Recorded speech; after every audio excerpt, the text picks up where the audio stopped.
Hi guys, this is Maneldita again and welcome back to my YouTube channel.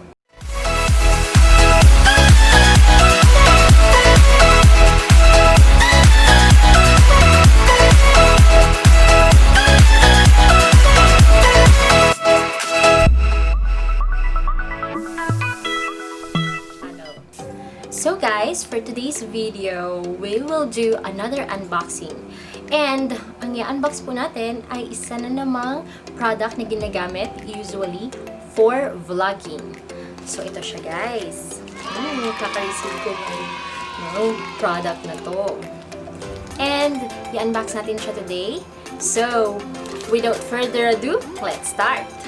So guys, itong microphone na to is nabili ko siya sa Shopee. And ililink ko na lang sa description box below kung saang merchant ko siya ulit sa Shopee nabili. And let's see anong kanyang laman. And we will try this as well. We will review this product kung effective siya na pang noise reduction.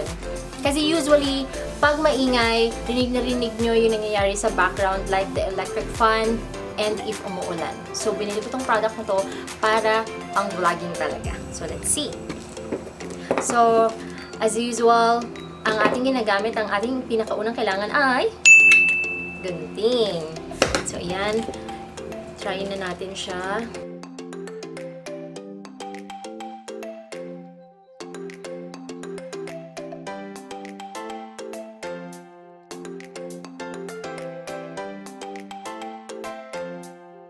Da-da-dan! So, ang brand na pinili ko for my microphone or my first ever microphone is BOYA. And this BOYA, it is BY-BM2021. It is a shotgun microphone. And alam nyo naman si ate nyo, masyadong mabusisi every time na bibili ako ng product. So, nireview ko siya kung ano bang mas maganda. Kung ito bang shotgun microphone or yung may fur-fur. And napag-alaman ko guys na hindi ganun kaganda yung noise reduction nung may fur-furs. So, guys, ito yung napili kong bilhin. So, let us see. Hindi ko siya mabuksan. And guys, bago ko buksan, pakita ko, compatible siya sa smartphone, tablet, laptop, camera, and camcorder. Wow!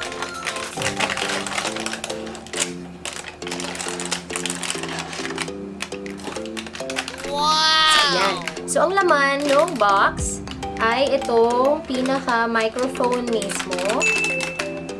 This is BOYA brand BY-BM2021 microphone with foam windscreen.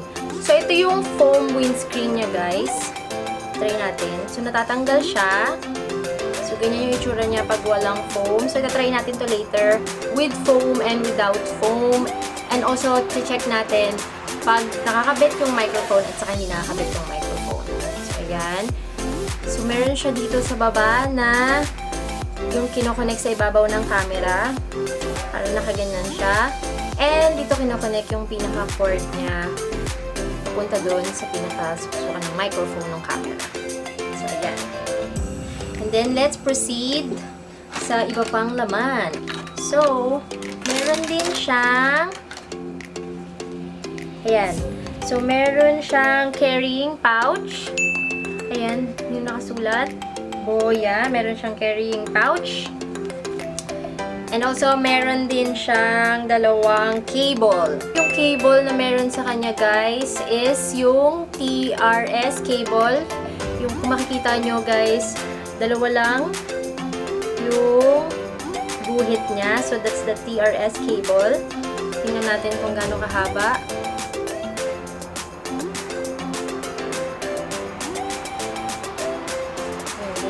Kahaba ang TRS cable.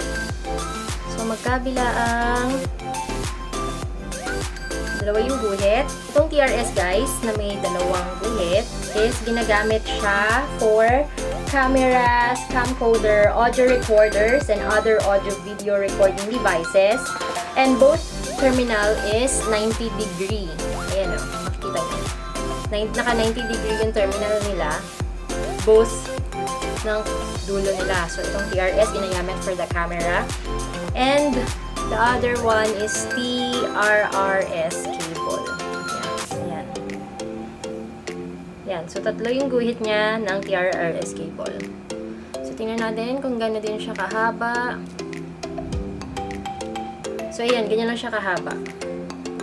Itong TRRS na may tatlong guhit. Ayan.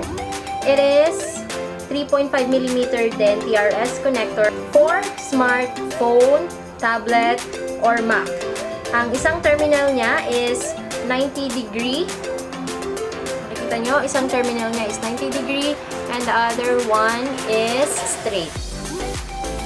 So guys, hindi lang siya pang camera, pwede din siyang pang mga cellphone at tablet. So, let us start na guys. Lalagay na natin siya sa camera natin. And tatry natin siya using this one. So guys, ginagamit ko pa itong camera ko with its own built-in microphone. And titingnan natin kung magbabago at magkakaroon siya ng noise reduction. Mic test, mic test. 1, 2, 3. Mic test, mic test. Mic test, mic test. 1, 2, 3. Mic test, mic test. Mic test, mic test. 1, 2, 3. Mic test, mic test.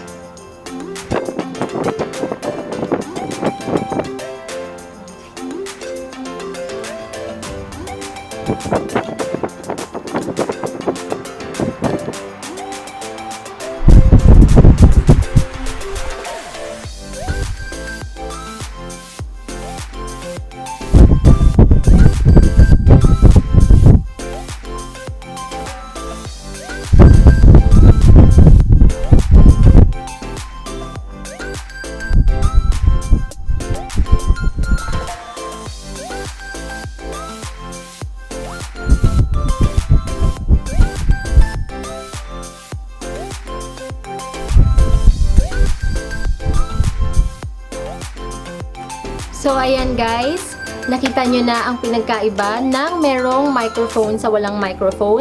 Ang laki ng difference niya when it comes to noise cancelling. So, hindi mo talaga maririnig yung hangin kapag meron kang this kind of microphone. And guys, ngayon ko lang pala nakita, meron pala siyang manual, user manual dun sa loob ng box. And ang maganda nito guys, kasi in English siya. So, maintindihan natin kung paano siya gagamitin at paano siya i-set up sa camera.